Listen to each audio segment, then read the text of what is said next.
say, besides entitlements, the even worse word is socialism. But in effect, once you're 65 in this country, when it comes to health, you're guaranteed to be taken care of. We're all socialists from the day we're born.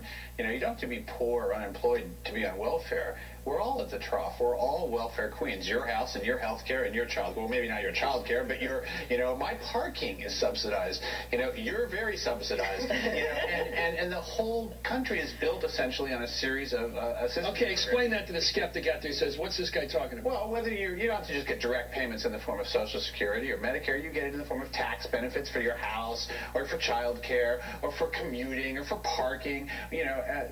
So it's a totally subsidized nation. One nation. Subsidized. Well, the big corporations and people who make a lot of money are subsidized as well. That's right. So what I'm saying is, while the entitlement program is what's driving the budget, the notion that it's a few people, it's all of us. Well, the other question is, Warren, staying on this point, I don't know anybody that says I don't want Medicare.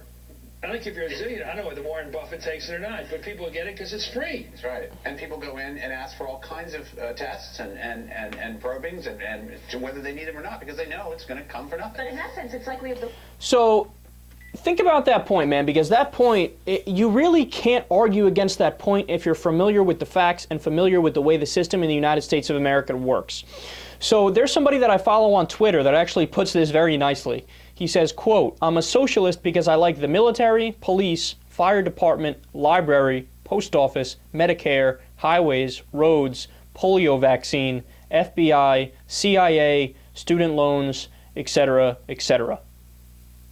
So that's what a lot of Republicans and conservatives don't get, is that for all of the anti-government rhetoric they have, it turns out in the long run, we're all socialists. But the question is, to what extent are you a socialist, right?